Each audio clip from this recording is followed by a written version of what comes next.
Have you ever seen the exact moment when fear crosses the face of a leader? Not an ordinary leader, but the one who claims to hold the most powerful office in the world? Today in Beijing, Vladimir Putin and Kim Jong shook hands under the shadow of a war parade.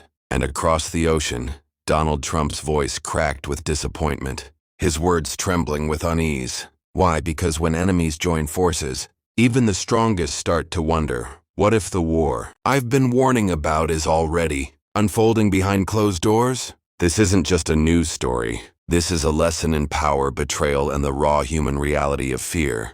And if even Trump can feel cornered, what does that teach us about our own battles? September 3rd, 2025.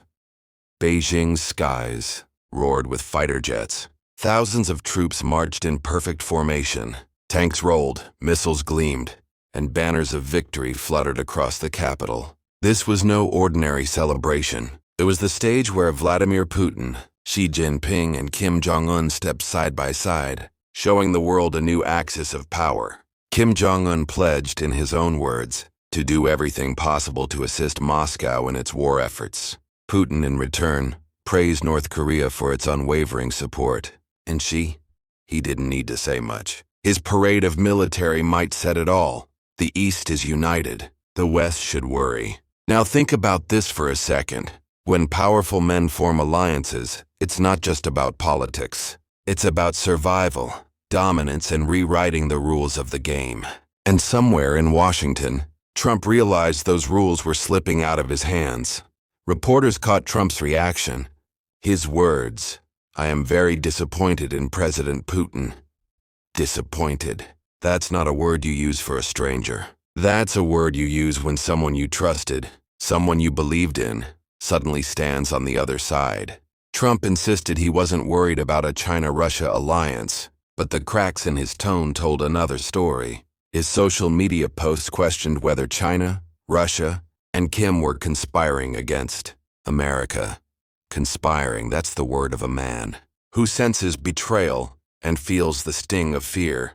Now here's the question. If the leader of the free world admits disappointment, hints at fear, and shows uncertainty, what does that mean for the rest of us? It means this: fear does not discriminate. It doesn't care if you're a billionaire, a president, or a student. Fear knocks on every door. Let's step back. Imagine Trump for a moment, not as a politician, but as a man. He has built his identity on strength, power, dominance. And yet, here he is, staring at the possibility of being outnumbered, out-strategized, even outmaneuvered. That image is powerful because it reminds us that no matter how strong someone appears, fear is the great equalizer. And here's the truth. It's not fear itself that destroys us. It's how we respond to it. Fear can paralyze, or it can mobilize. It can make you hide or make you fight smarter. Putin, Kim, and Xi didn't just show weapons. They showed unity. And that's what unsettled Trump. Because wars aren't always fought with bullets first. They're fought with partnerships, secrets, and handshakes. Now let's translate that into our lives. Sometimes the people you thought were neutral suddenly team up against you. Sometimes the rules you relied on get rewritten overnight. And sometimes, just like Trump, you wake up to find the ground beneath you shifting. But here's the lesson. You cannot control who J.Oin's forces against you. You can only control the strength of your own stance. When Trump felt disappointed, he revealed the human side of leadership. And that's the part we need to learn from.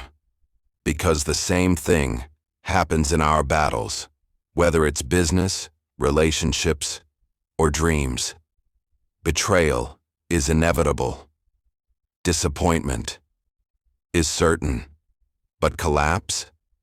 That's optional.